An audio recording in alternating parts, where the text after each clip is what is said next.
Well, good morning, everyone. It's wonderful to see you here, and welcome to Congress, a cornerstone of democracy, a Karsh Institute of Democracy event featuring Representative Abigail Spanberger in conversation with Virginia Public Media President and CEO Jayme Swain. A reminder for all of us gathered in the rotunda today. When the Constitution, I think of it as the user's manual for democracy, was drafted by the framers, the first thing they did, the very, very first, Article 1, Section 1, was create a Congress to hold all federal legislative power. James Madison, the man who held the quill pen, reminds us that the legislature predominates. Congress is first among equals. But almost 200 years later, some believe Congress has given away too much of its power to an imperial presidency. Many have expressed doubts about Congress's vibrancy or its robustness and its responsiveness to the constituents it's intended to serve. For so many people, Congress sitting in Washington, D.C. is not only thousands of miles away geographically, but it feels thousands of miles away in terms of its impact on their day-to-day lives. And that's evident in Congress's approval rating, which dipped down to 12% in February 2024. But in defense of the institution that I was fortunate to work in for over a decade, if democracy is to thrive, Congress has to flourish, taking on the big challenges of our time, debating legislation, and working to meet the needs of our large, diverse country. The question is, how will it do that work? What should be the governing norms? What procedures and rules will encourage consensus building and allow for productive disagreement? How can Congress effectively deliberate and solve problems in a polarized America? This is the beginning of a series led by the Karsh Institute of Democracy that brings members of Congress across an ideological spectrum in conversation with you, with the public, to discuss our challenges, imagine solutions, and envision a way forward to answer those questions and more that I just mentioned. After all, our democratic institutions are not marble buildings. They are living and breathing, and at their best, they reflect and support our democratic aspirations. Today, I'm thrilled that we're going to hear from Representative Abigail Spanberger, Virginia's 7th Congressional District Representative in the U.S. House of Representatives. Congresswoman Spanberger's career has been defined by public service, first serving as a federal agent with the U.S. Postal Inspection Service, working money laundering and narcotics cases.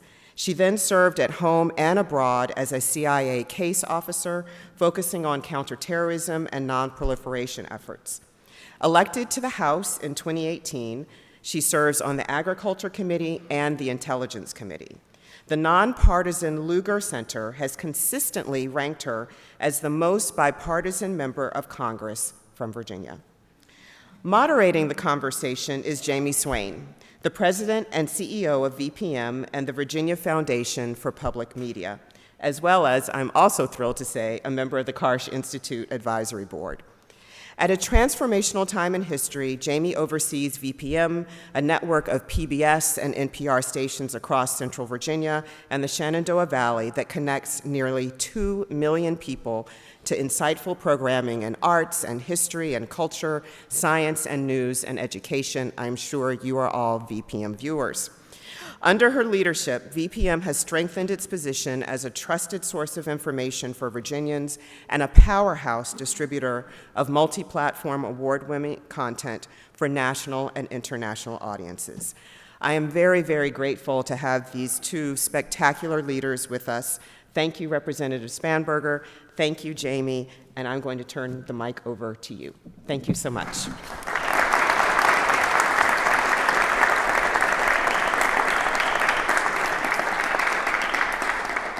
Thank you, Melody, and thank you to the Karsh Institute for convening a discussion like this open to the public. You also failed to mention 2 wahoos. That's what unites us, so there you go. So good morning, everybody. Thank you for joining this conversation about the role Congress plays in our democracy. And of course, Representative Spanberger, thank you for being here. To start off, I just want to harken back to Melody's comments about the context and the historical rationale behind Congress. And it was originally set up, if you think about the framers of the Constitution, to be that body that was closer to the public. Direct election, when you think about the Capitol, you think about the people's house. When you think about Congress now, is it really living up to the intended promise? I think there's certainly a lot of room for improvement. And even when we think through when Congress was created, and it was created as the people's house, how many people did each member of Congress represent? Far, far fewer than our 800,000 now. And it's a bit arbitrary that we are where we are with the number of people who each of us represents, because Congress previously was growing. With each census, Congress would increase in size. And it was just in the last century that we just put a cap on it. 435 voting members, that's it. And so as the population has grown, we continue to represent more and more people. And so I think when we think about Congress as the people's house, one of the challenges is that the types of relationships, if you are representing 20,000 people versus 800,000 people, become very, very different and very distinct. Your approachability, the number of your constituents you could possibly interact with, it changes and it shifts. And so I think that context is important. I think that the media context is important. I think the way that politics to some degree has become so nationalized is important. In how I view the answer to your question, is it living up to that role? And I think that certainly not as originally created or the original intent. And I think if we look at some of the reasons why, there's a variety of different proposals out there that would kind of address some of those different levers of change or sort of the extenuation between people and their representative. Well, we're going to get into some of those reforms, but I do want to go back to Melody's comment. It's actually impressive to see a room this crowded to talk about Congress. As Melody said, approval ratings have been pretty direly low. Republicans and Democrats don't agree on much, but they actually agree on low approval ratings for Congress. When people, read the news, they look out and they think Congress is dysfunctional. Is it really as dysfunctional as it comes across to the public, or is that a misperception? I think Congress is highly dysfunctional in places. I think there's certainly, again, significant room for improvement, but there are threads of great dysfunction that I think impede its ability to function. And I think some of that goes back to even the sort of electoral process that gets people to Congress when you look at the primary systems in the US. When we look at gerrymandering or voter distribution within districts, and so what that means for who's going to Washington. I think the incentives also lead to some of the dysfunction in terms of if you're just working hard and getting stuff done and pretty even-keeled, like you're not going viral on social media, you may not be the one who gets invited on every television show, and so those incentives, I think, can be off. And also then it becomes a little bit of a process by which if someone in the public says, oh look, that person's like famous because they're in Congress and they're Twitter famous and they're bombastic and they get all this attention, then I think the proliferation of some candidates we have seen in that model, it's like that's the model that gets attention and that's the model that's being repeated. But in terms of actual functionality, Congress was never intended to be a place where like you come up with an idea, you legislate, and you're done. And so while there is a significant amount of dysfunction, and no other workplace in America would ever, like everybody would just be fired, like let's start over. Some of what also can be perceived as dysfunction I think is an element of a push and a pull, and whether it's because of partisanship or because of geographic differences or because of constituency differences, right? Like there's push and pull between different types of communities and different representatives over what our priorities should be. And there's only so much, there's only so many voting days in a year. And so some of the swirl of movement, I think would be in even the sort of, if you were to cast away other elements of that dysfunction, I think that sort of slow pace, or there were like running slow, and then it's slow, and then we run, right? So I think it is a mix. It is certainly, it could be far more functional, but I do think some of the things that get cast as dysfunction are actually part of the process. And perhaps if only viewed alone, it would look more like the sausage making as opposed to like chaos.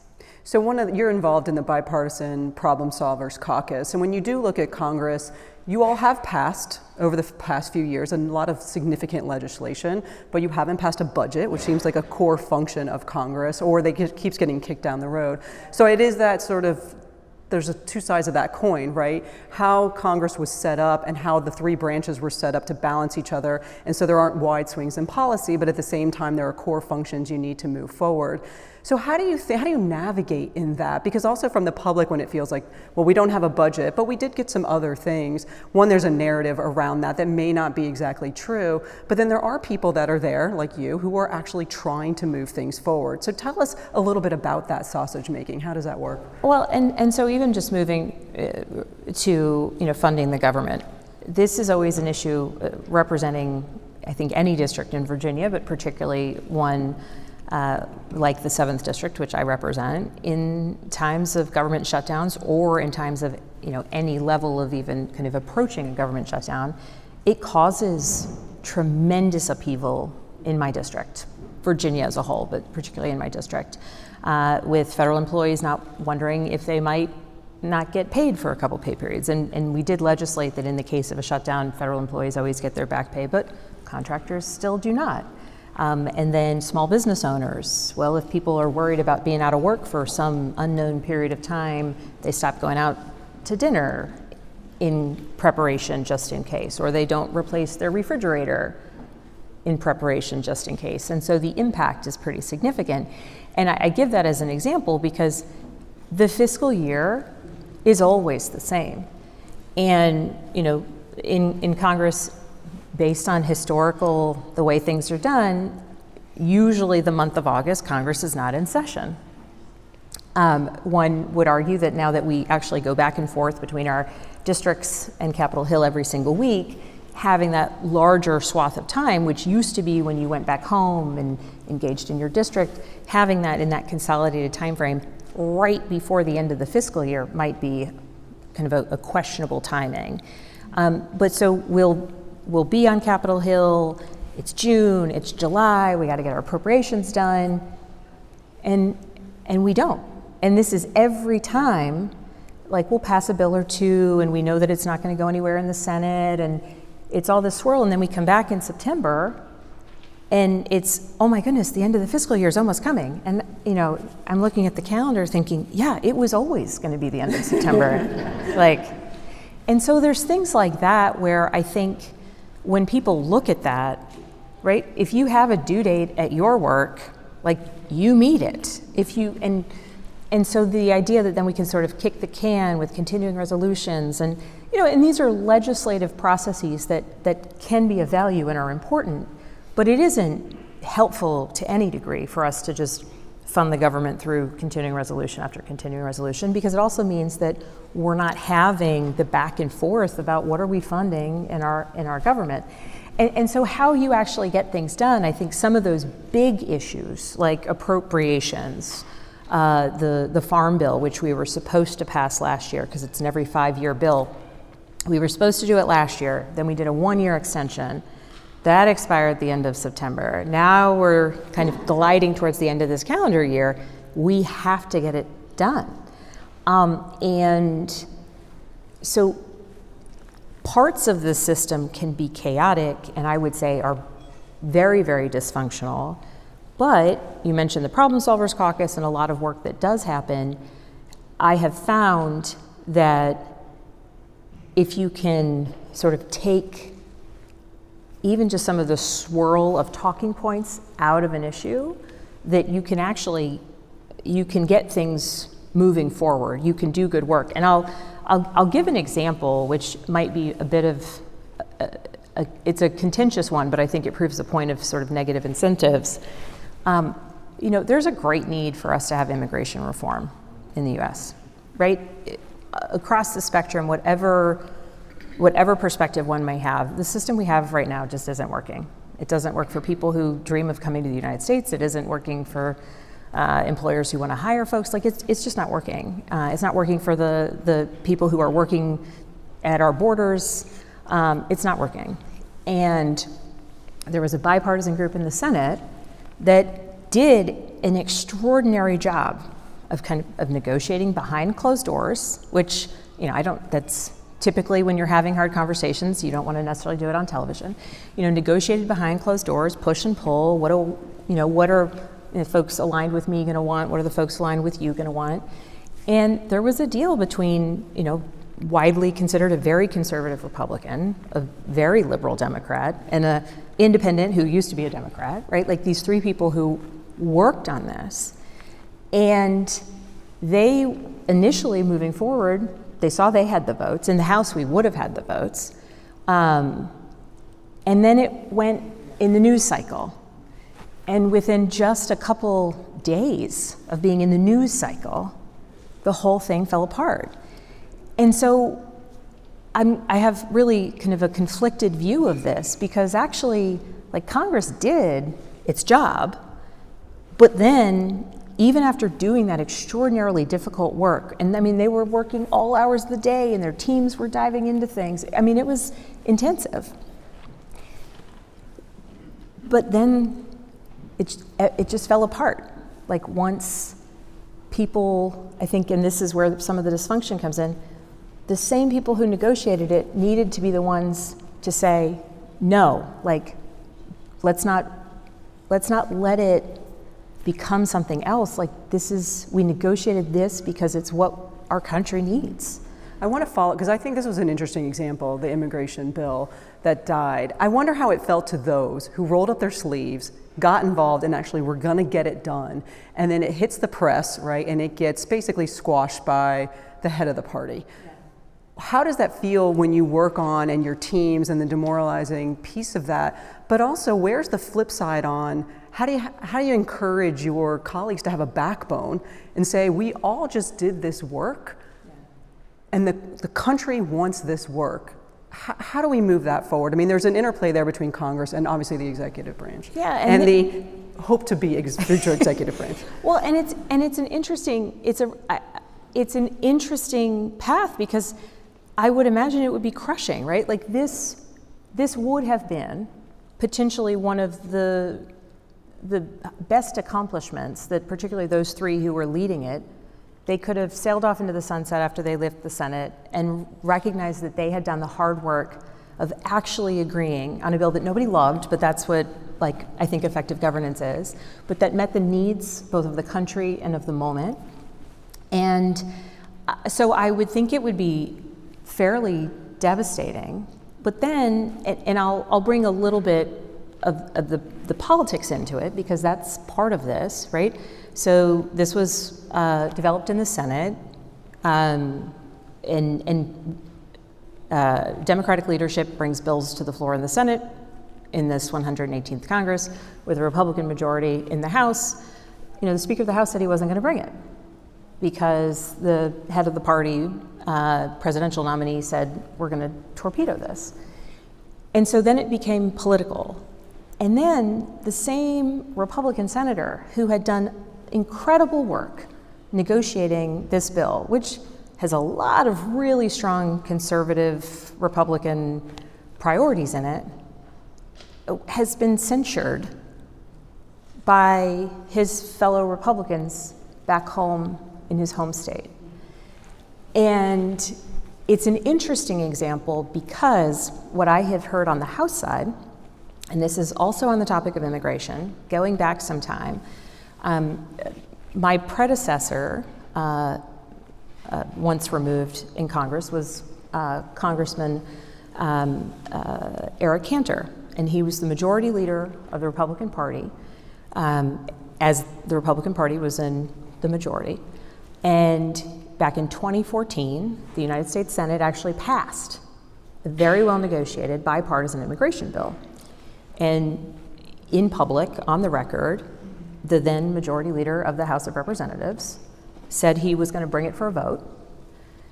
Very quickly thereafter, he had a candidate announce that he was going to run against him there's far more to it, but the lore on Capitol Hill is my point, because he was going to bring the bill. So I will have colleagues say to me, some of my Republican counterparts, well, like Cantor got his primary because he said he would bring the bill. And it's this like lore of a cautionary tale that even the majority leader, broadly seen as someone who is going to win to become Speaker of the House, could lose a primary over even wanting to bring that bill. And so as soon as the tide turned even the slightest, people walked away from the bill. So how you get people to have a backbone, I think there's a couple pieces to it. One, the best advice I ever got about running for Congress or being in Congress when I was first elected came from the former congressman of the 5th District, Tom Perriello, who when I was first elected said, listen, you're gonna have a lot of people telling you a lot of things, but I will tell you, there are worse things in the world than being a one-term member of Congress. And for those who may remember, Perriello was elected in 2008 and defeated in 2010. Came in a wave, went out with a crushing wave, when there were quite a few members who had voted for the ACA, and it was broadly viewed that they were defeated, and factually that would bear out because of the ACA. And so throughout my time in Congress, taking votes that were unpopular or addressing issues, I would sort of think to myself, there's worse things in the world than being a one-term member of Congress. But I think for some people, that's not true. That's not true. That's not true. And the way the system works, those primaries come up, and we've seen principled, wonderful members of Congress lose their primaries and no longer be part of that governing effort. And some of the members of Congress I've respected most have been people who are no longer there because they've lost primaries, because on one issue or another they stood on principle and it was enough to end their career. And it's not a sustainable pace, and there is some reality to that. So you've talked about the negatives, incentives, and I wonder if you can talk about reforms. What would we do to fix Congress? There was a Washington Post article the other day with a group of bipartisan experts talking about how do you fix Congress. And one of the issues struck me, the one that you just sort of spoke about, that there is a hesitation to bring issues to the floor, to Congress for debate, which is, to me, fundamental to our democracy. We can't debate because they're so worried about the implications to the caucus, they're worried about the implications to vulnerable members of the House. But if we can't have debate, how do we move forward? So can you talk a little bit more about what reforms could we implement that might help us? So in the 116th Congress, which began in 2019, there was a new committee created, the Special Committee on the Modernization of Congress. And it was created with this notion that there's a lot that needs to be modernized about Congress. And the premise of the committee was they wanted to look at everything, from the physical space to the way our campaigns work, to what gets you there, how bills are brought, and whether or not what needs to be reformed. And they have a full report. The committee was in place for 4 years. With the new majority, it was shut down. But they have a full report on all of these extraordinary recommendations. And the interesting thing is it was a bipartisan committee, and even some of the simple things they did. You've I'm sure seen on C-SPAN, Congress, we sit up on this high dais and you question a witness, and it becomes this question of questioning a witness, and if it's politics become part of it, and because Congress is terrible at scheduling, you invariably have multiple committee hearings at the same time. So, when they pan out, you see there's like 3 people, right? And so the witness ends up answering the same question 3 or 4 times because nobody's there. And it also creates this adversarial element to it, where even the Committee on Modernization said, we're just going to sit at a big table. And we're just going to sit Democrats and Republicans mixed together, because why do we have to have the sides here? We're not debating with each other. We're trying to learn from experts, or we're trying to hold administration officials accountable. And so even the format of how they did things, they changed what they thought was needed.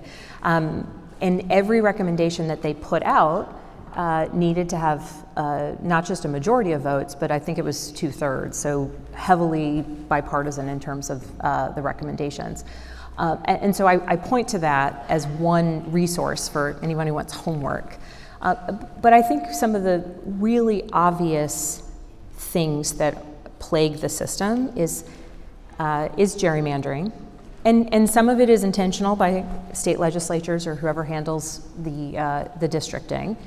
And some of it is by virtue of heavily compact districts. People oftentimes will share political ideology. So there are always going to be variations of the kind of type of districts that are represented. But really, in the past couple years, there have only been, by the numbers, 50 to 60 districts out of 345 that are actually even potential toss-ups. And even those are like, a likely Republican or likely Democrat, but the margin is like mathematically possible for it to potentially flip. And what that means is our elections have become so much more expensive, because all of a sudden the majority comes down to like these tiny little districts, a certain number of them, and I've always been in one of them. It also means that so many of my colleagues only have the experience of talking to the folks who are aligned with them. And the real value, and I guess these are the things I have to tell myself when I'm like constantly representing a toss-up district, like the real value of representing a district where a lot of people voted for you and a lot of people didn't, is somebody is always angry with you. Always. Always. And there's something freeing about that, because when you're always going to make someone mad, sometimes it's the folks who are usually aligned with you, and sometimes it's the folks who are never aligned with you, and sometimes it's, somebody else. But for my colleagues who represent districts that they win with 70, 80%, one, they're only hearing from the 70, 80%, because if you're one of the 20 or 30%, you don't even bother. Right? Ugh, what do they care what they think? This is such a blue district. What do they care what I think? This is such a red district. So it mutes the voices of those who might disagree. So then the only time they're hearing that disagreement is when they come to Capitol Hill. Meanwhile, when I'm on Capitol Hill, what I hear from my Republican counterparts, I hear from my constituents. But it's also then a question of when you have those 70, 80%, R or D districts, the primary is everything. And not as many people vote in primaries. In some places do, caucuses or conventions. And so you're thinking just a few thousand people impact not just who's representing a district, but like the majority party in the United States Congress, or the sort of loudest voice ideologies that drive a lot of the discussion, or in many cases shut down the discussion. So for reforms, there's a lot of different proposals out there. One that I think is particularly interesting, and we have 2 members of Congress that reflect this shift, is instant runoff. And you would do that with the way some states do it, and Alaska being an example. You have your primary, but on your primary, you have as many people who are running. And if they have a party affiliation, they see it. And then the top 4 go to the general election. And so you might have, 3 Republicans, 1 Democrat, or 2 and 2, or, any configuration thereof. And the notion is you have to have somebody win with 50 plus 1, not just a plurality. And so in instant runoff, you vote for the person you want to vote for, knowing that if your person is below that 4-person threshold, you have a second choice. And so what we've seen in Alaska is Mary Peltola, who is a Democrat, was elected in Alaska on a broad coalition. She knows that there are a lot of people who voted for her on the first round. That's what, she was their choice. But she didn't, in this first iteration of vote counts, didn't get above that 50%. And so when they dropped off the lower numbers, she was a lot of people's second choice. And so she knows that she is accountable to a bigger group. And frankly, even the folks who say, okay, so-and-so is my first choice, but I'll hear you out because maybe I'll have a second choice. It brings in a bit more, it changes the way people campaign. And there's a lot of data on it. There's a lot of really interesting books written about it. But it also, whether it's employed in the general election space or even just in party primaries, where you have the ability to say, okay, this is my first choice candidate, but if my first choice candidate doesn't get through, here's my second, here's my third. Because in some of these 6, 7, 8 person primaries, somebody's winning with 27% of the vote in a D or R plus 20 district. They just had a tiny fraction of voters vote for them, and now they're going to Congress. Well, I think the people here of the 5th District have seen this play out. Right. And you could call Denver Riggleman and figure out his views on the primary. But when you talk, interestingly, there's very few districts that are toss-ups. So the 7th District is one of those. You've got many of them around the country that are heavily D, heavily R. But what happens to that, it feels like from an optics or running point of view, is people get very far right or very far left. And that swings our country when many people, you would argue, could be right in the center and people go left or right. Then there's the perception then that people are posturing. It's a lot of it is what's happening on the media, what's happening on social media. And then there's a perception, well, then it's uncivil. Yeah. And that breeds mistrust. And when you have mistrust in institutions, which is waning not just in Congress, but in many of our democratic institutions, you can start to see the breakdown of where democracy is going. Can you talk a little bit about kind of how people run that where we are, far right, far left, the messaging that goes on, and then that posturing. And then what happens, there's the posturing and then the work that needs to get done. But it feels like we're leaning heavily into the tweets, well, I guess they're the X's now, whatever they are now, and those talking points versus the work. Is that how it's manifesting? I've run plenty of campaigns and I will run campaigns, so I'm not just here to say, oh, campaigning is terrible.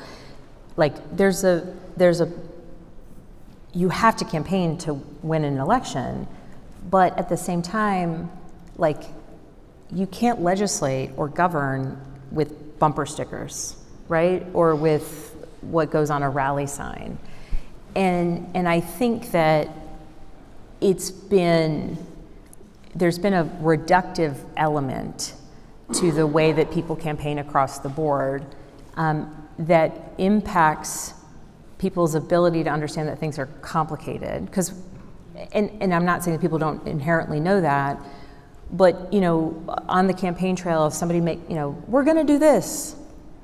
Well, okay, you're going to do that if you can get a majority to vote for your bill, presuming you can get the bill brought to the floor for a vote.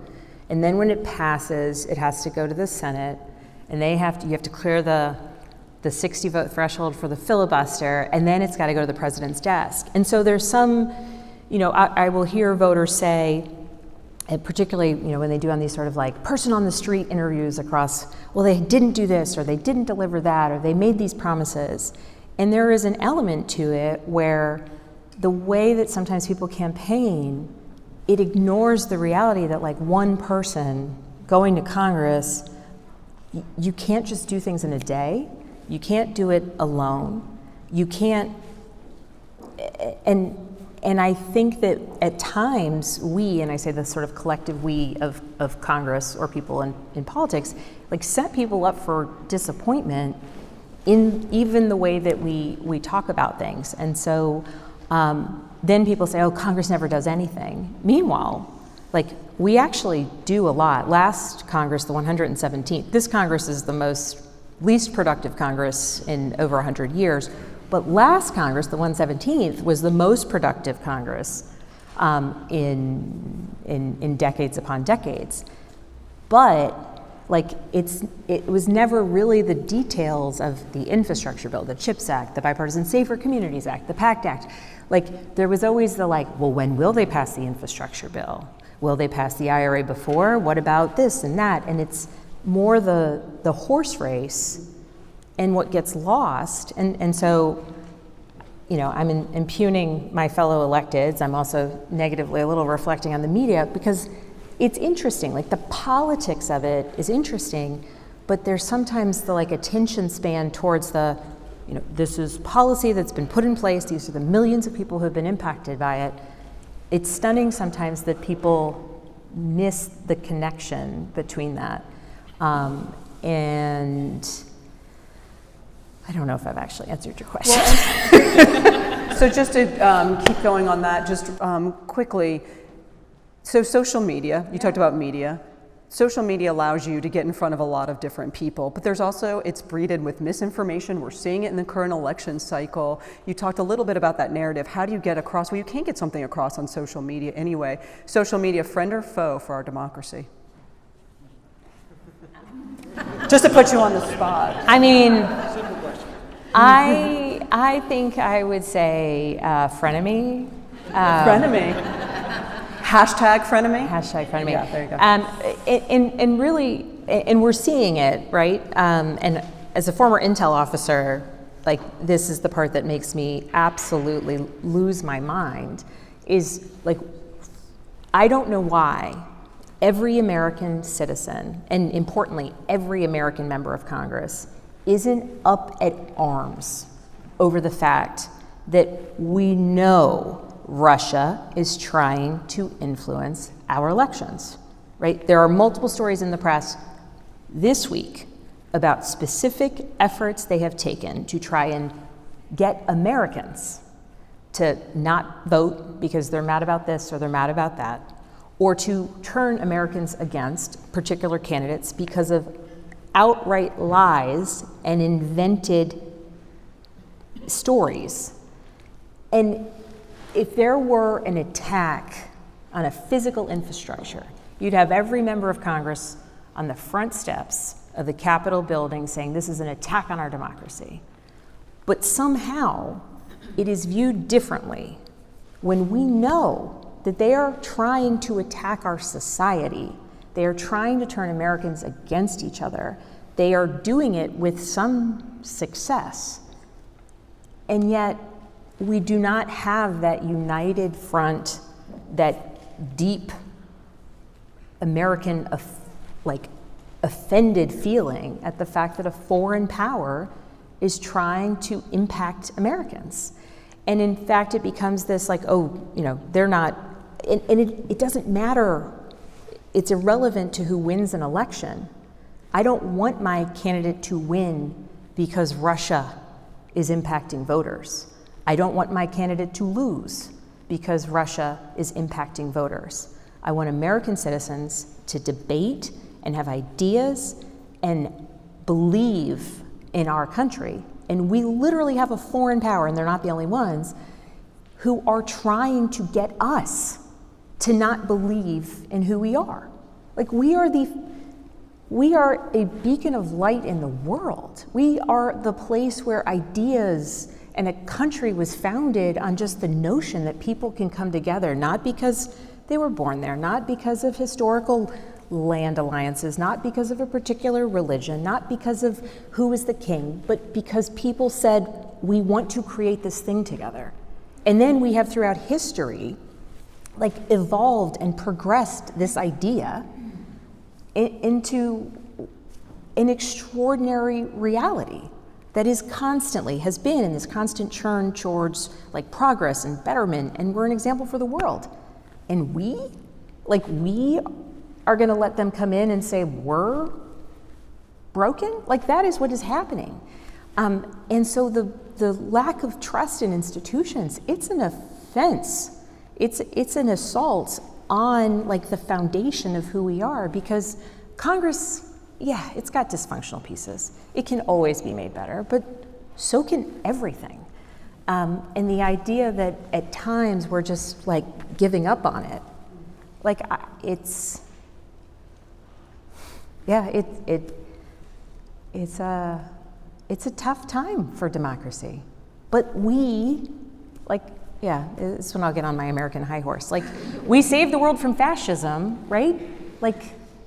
We have ushered in so much, and we haven't always gotten it right, I'll acknowledge that firmly. But the idea that we would allow ourselves to say, I'm not gonna vote. People have died for the right to vote. It's our voice. There's a lot that needs to be done, and I think the worst part for the project of strengthening our democracy is that, the idea that, everybody's corrupt, everybody's bad, none of it matters. All of it matters. So as you said,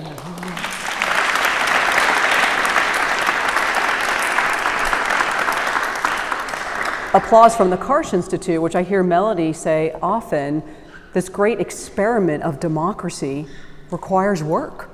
It's evolution, and we're all participating in that. And now's the time you're going to participate in our conversation. So you will see a QR code on either side.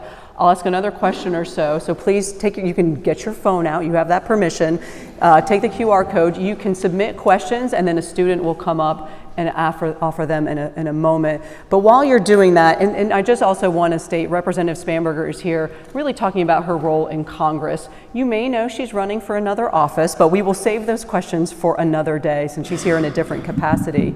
But while we're talking about where we are as a democracy, there's an election coming. As you sit in Congress, Congress played a critical role in 2020 in a disputed presidential election. People are lawyering up. You already are seeing litigation. How do you, as Congress right now, think about where we're going to head? How are you all preparing for the election? And I also want to go back to something that Melody said in her opening remarks. When you really look at the president, the executive branch, it appears both sides, you could argue this, are sort of gathering more power. How are you all in Congress thinking about that evolution of our democracy and how that's healthy to originally how the framers set it up? I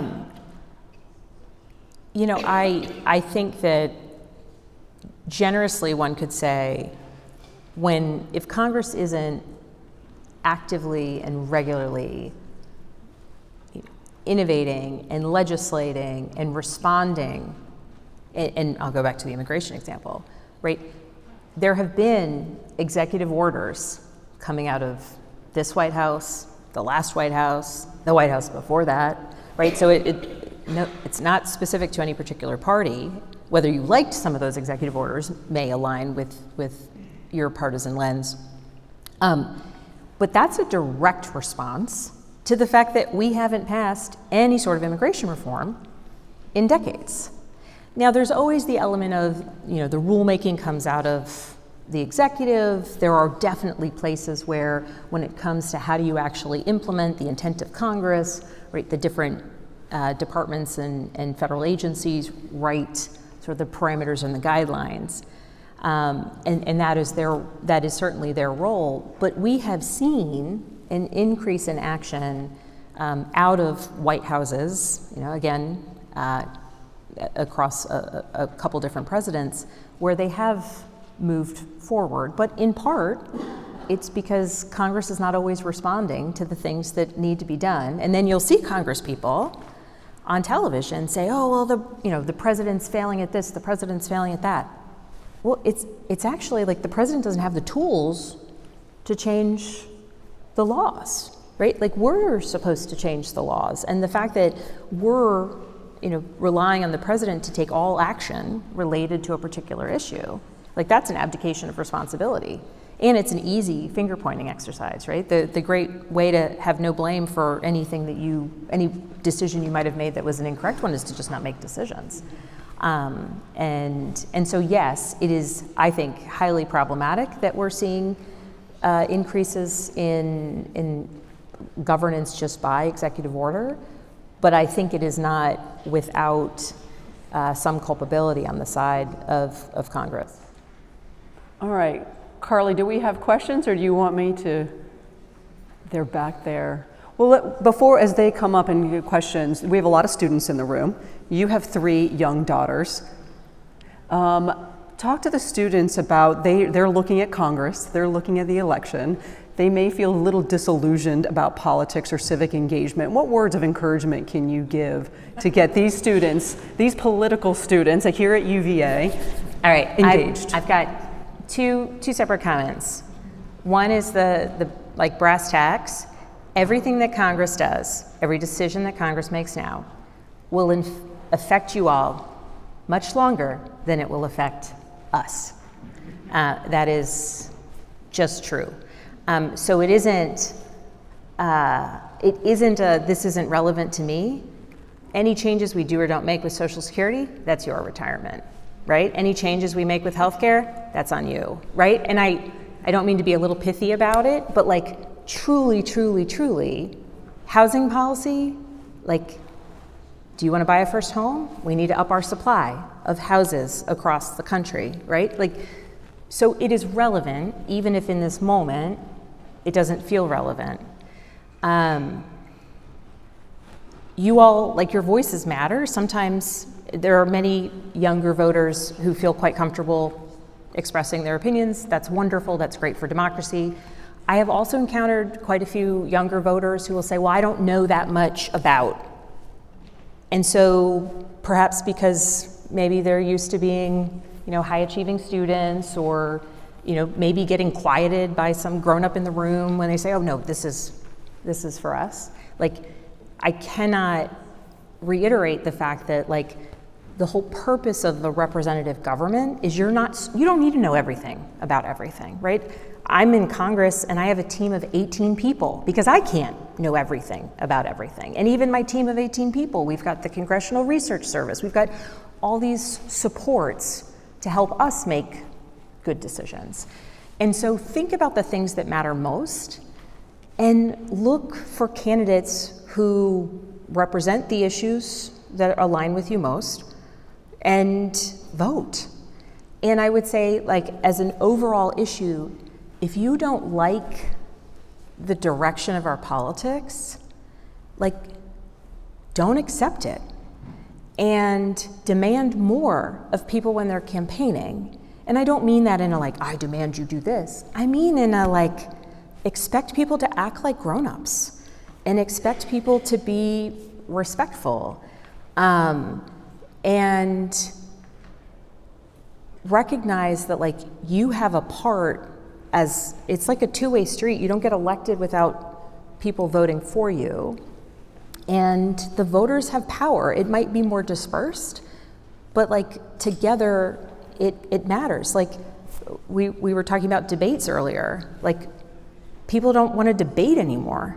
As a voter, like, don't vote for someone who won't do a debate, right? Like, debates they can be very fun, I'll be honest. But they're nerve-wracking because you're on display and it's the contrast of ideas. And yet, I have had 3 elections and only in 2 of them did I have the chance to debate my opponent. That's not fair to the voters, right? You're relying on a 30-second television ad. And so I think that we can demand more at the local, state, and federal level, and we should, because it matters to our democracy. And I think when we have longer debates, that's when we come to the conclusion that things are not simple. Like, policy is deeply nuanced and deeply detailed, and, like, we'll go down in the rabbit holes and in the weeds, like, and voters, you don't need to. But when we're trying to build up that trust, part of building that trust is, even in the display of a debate, it's not the sort of sassy one-liners, it's the, like, oh, she really knows what she's talking about. Or, oh, I don't agree with him, but his idea, at least it's consistent, right? And it makes sense, though I disagree with where he gets to.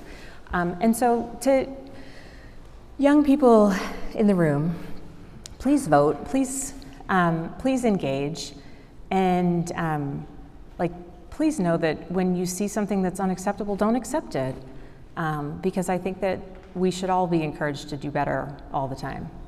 All right, with that, Carly, will you introduce yourself, please? Hi, my name is Carly. I am the student representative on the Board of Advisors and a programming intern here at the Karsh Institute. Thank you, Representative Spanberger, for joining us. A question from the audience we have is, we are seeing increasing political apathy, especially among young voters, and some believe this to be a direct result of the perceived inaction of Congress. Could you elaborate more on why this apathy is dangerous and how you, as a legislator, play a role in reassuring voters and establishing a sense of hope in our legislature? Yeah. And sort of I'll go back to a point that I made earlier. When we're talking about sort of bumper sticker legislating, you're setting yourself up to oversimplify really complicated issues. And there's a whole array of examples there, and I'll wade into a really pointed topic here. But the issue of like cancel student debt or free tuition, but I think cancel student debt was like the hashtag and the things that got written on posters, right? There were a lot of conversations in Congress about the fact that like the president doesn't actually have the legal constitutional authority to just cancel student debt. Like that, we knew that. We talked about it. It became this campaign issue. And if a candidate was out there saying, well, actually, per the Constitution and, you know, legally the parameters of what we're able to do, we'd have to blah, blah, blah, blah, blah, like these are all the things, like somewhere it got entered into the political bloodstream, and then nobody wanted to really hear the like, I'm gonna give you the kind of like the honest truth of things. And so then the president made a move to do just that, and then the courts stepped in the way, and then it became one of these things where, while the reality is millions of dollars of student loan debt have been forgiven through public service loan forgiveness, through other programs, like literally millions and millions and millions of dollars. People's lives are changed, right? There are extraordinary programs that exist. But because it wasn't across the board everybody, because legally, like it's being held up in the courts, like somehow what has been really extraordinary success through some of these public service loan forgiveness and other programs related to that, like is just cast as they said they were gonna hashtag cancel student debt and they didn't hashtag cancel student debt, failures, right? And somewhere in the line, like where do you have the like, wait a second, wait guys, like this is a complicated issue. And that becomes the problem, because if that's the thing that brought you to the polls, of course you feel heartbroken and disappointed and like they lied to you. But where did that sort of cycle even really start? And so, you know, even on some of the issues that like I have heavily advocate for, like you can't fix a situation in a day. Like, and I on the campaign trail, I always say like, I'm gonna work to blah, blah, blah, which like doesn't make for a really good sort of stump speech, but like, there's an element of when people feel like they've been promised something, like what are you promising? You're promising to work really hard to lower costs. Like you're promising to think about, you know, the 800,000 people who put their trust in you, well, or half of them who put their trust in you, and the other half who deserve equal respect even if they didn't. And there's that misalignment. And so I don't blame young voters for believing somebody who makes a sort of comment here or there into a microphone on the campaign trail, but I do think that as we all kind of mature in this social media space, that it's important for people to recognize that like everything is complicated and policy's nuanced, and there are lots of people involved. Even if 100% of the House of Representatives is on the same page, still got to deal with the Senate, and you still have to have a president sign it.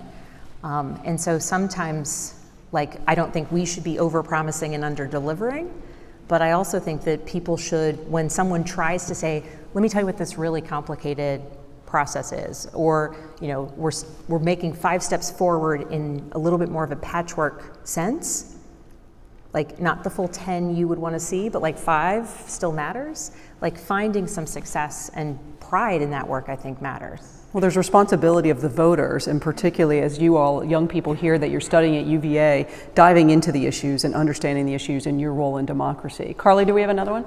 We do. Representative Spanberger, what do you believe is the best way to rebuild Americans' trust in Congress? Is there one way to do so, or would it be a multi-step, multi-year process? I think it has to be multi-step, multi-year. I think it's also community to community. I think that it's probably personality to personality, even in terms of who representatives are. But I do think that reforming in some way the way that we have our primary elections matters, because the number of people who feel so disengaged or that their voice doesn't matter is pretty significant. In Virginia, at least, we have open primaries, so even if you view yourself as a dyed-in-the-wool Republican or Democrat, if there's only one primary, you can participate in either. But it also means that if there's 2, like, you only get to participate in one, and you may have no say in what that competition of ideas, which it's supposed to be, looks like. So I think it's a super multi-step path, but I think it also has to happen both outbound from members of Congress, from the institution of Congress, but also from what voters expect. Like if voters want to see sort of gladiators and death matches in politics, they're like, that's what we will see. So multi-step. You have another one? What's something all of us sitting here today can do to contribute to improving the functionality and public perception of Congress? Have low intensity conversations about political issues. Like, just try it, right? It's very difficult because the things we care about most, sometimes we can become engaged and emotional, and I say that in a positive way, right? You gotta have heart to really work on things you care about. But identify people in your lives who you might have a difference of opinion, and talk about something that is tinging towards politics but isn't really there. Like, all this voting early. Isn't it great that we have 45 days of getting our voices heard?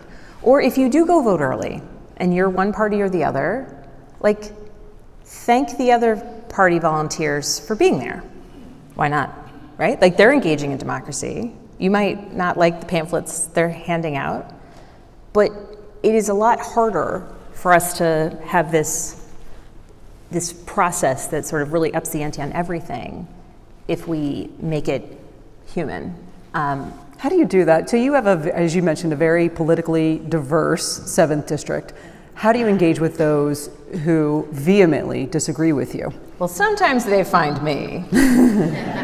I think it's one, and it's those who vehemently disagree. There's also those, like, I'll have people be like, no, I'm a Republican, and they'll sort of back away. And I think sometimes you can have a good sense of humor about it. It's like, well, okay, but like, don't you want to know why you're going to vote against me? Like, just, like, it doesn't, like, maybe, so you won't change your mind, but don't you want to feel confident when you vote against me? And so sometimes people who are willing to have that sort of conversation, like, because then people don't expect that, right? Because even if it's someone you agree with, right, you're used to being hounded by people, sort of in politics. I think that people can be more willing than we would expect.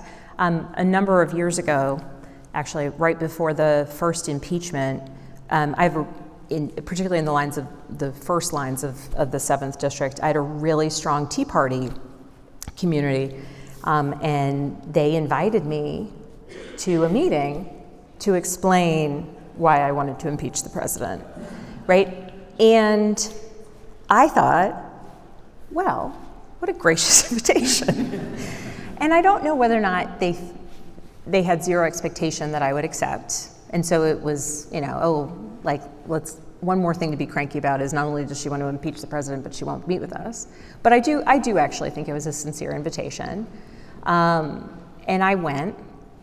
And what was really interesting, and people just, flung questions at me, like, why this, why that? And a group of us had actually written an op-ed that ran in the Washington Post about why the allegations of the president were impeachable if they were true, and we needed to start an impeachment inquiry. So kind of depending upon one's perspective, like I was among those who were kind of credited or blamed for really getting the ball rolling. So they were particularly displeased with me at that moment. But what was interesting is they did hear me out, and that is hats off and thanks to the individual who was running the meeting, where he said, like, we disagree with her heartily, that's why we've invited her, but she has an obligation to explain herself, which I agreed with as an issue of principle. And when the meeting was over, as I remember it, the man who had invited me and was the president or the chair of that chapter, said, well, I don't think any of us agreed with anything she said today, but like, we really appreciate that she's here.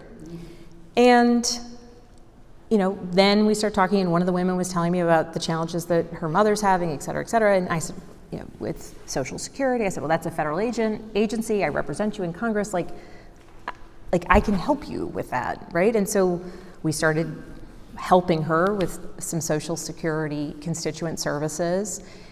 And they didn't agree with me. I didn't change their mind.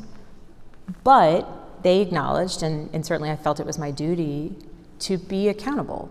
They disagreed with me heartily. They were respectful, which I am grateful for. And it was an important, I think, lesson for me and hopefully for them. And, even though they walked away from it being like, I can't believe she's going to vote this way, I think they thought, at least, like, okay, but she seems to think she's right about this, even though we think she's wrong. And I think that level of trying to just sort of tamp down, it's hard to hate or vilify people who you know. And so one other sort of piece of advice is, like, if you know somebody that you disagree with so vehemently politically, like, ask them a question about, like, their grandkids or their favorite vacation spot or something humanizing to try and sort of weave elements of our collective community back together, and you can tiptoe towards the political. Yeah, we're often more alike than we are different, Yeah. but we just get in these different polarizing spots. Carly, another one? What roles can member of Congress play to help bridge divides within communities around Virginia and the United States? I think a variety of roles. I think trying to ensure that we're being accountable. So hearing, and so we can do that through town halls. We can do that through communications with constituents, so that people have an idea of the work that we're actually doing. I think that we can do that through community gatherings, community events. I had two colleagues. I did an event where a Democrat and a Republican, they convened a dinner in one of their districts. In the end, they did it in both districts. And they brought in a facilitator that deals with cross-partisan friendships and kind of attempting to bring people back together.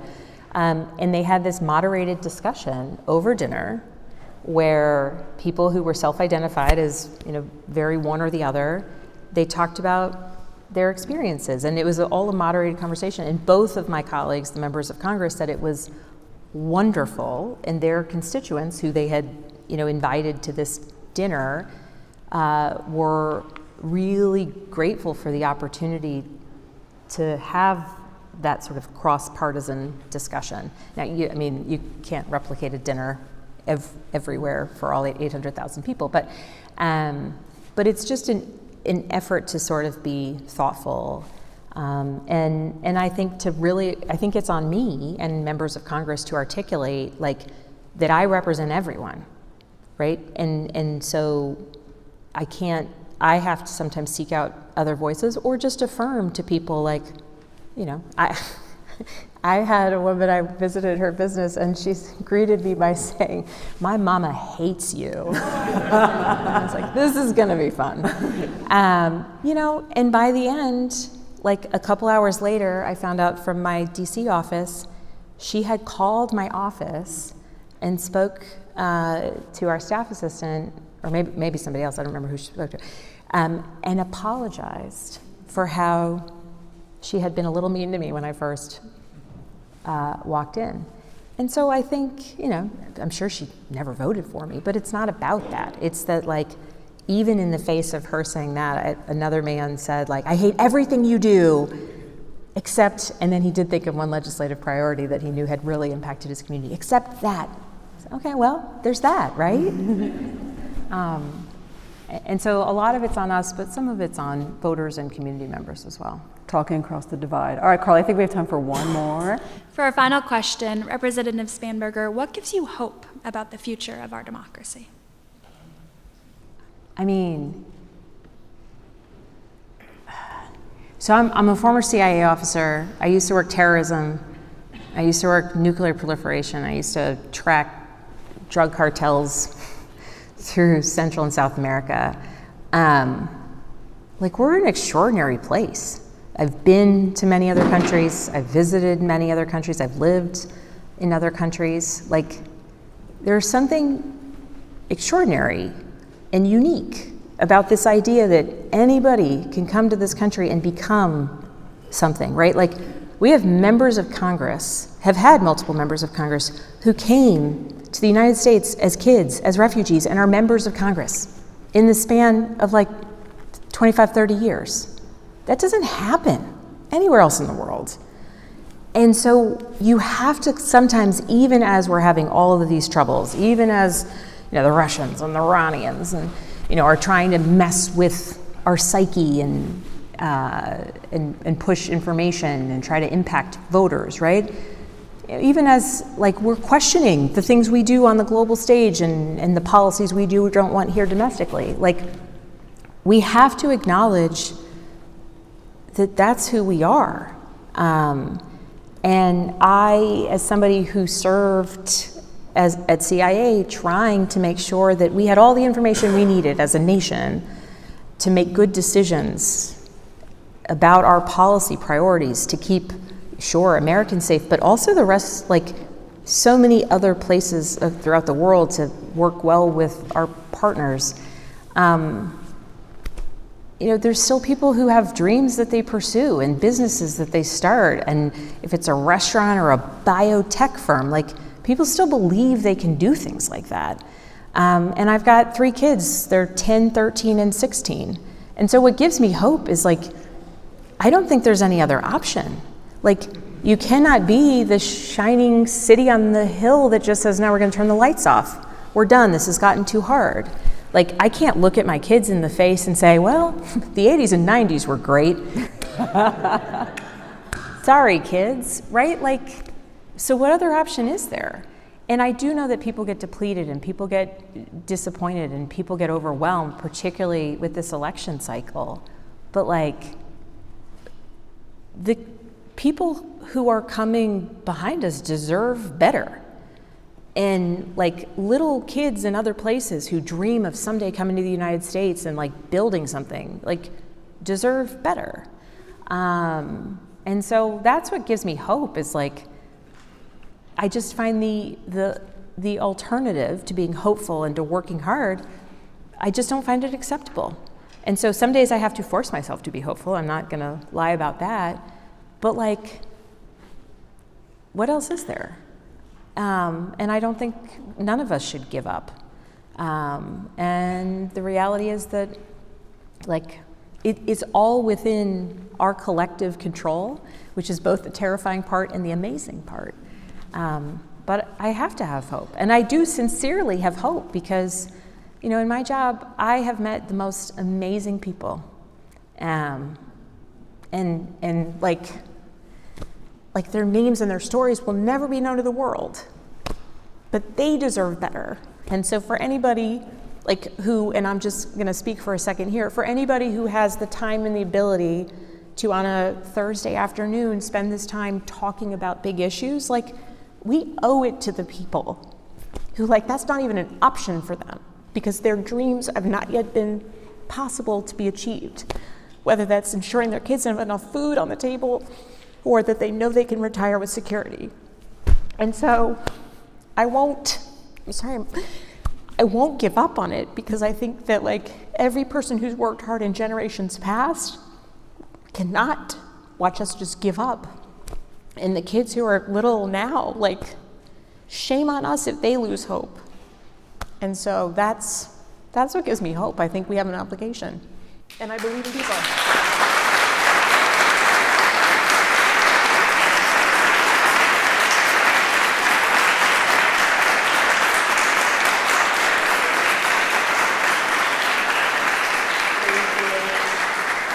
Representative Spanberger, thank you. Thank you for participating. Thank you for listening. Thank you for your passion. Thank you for representing Virginia. We are very lucky to have you serving all of us in Congress. We're going to let Representative Spanberger go. I'll ask you to stay in your seats for a few minutes so she can get to her next engagement talking with some students. But again, please give Representative Spanberger.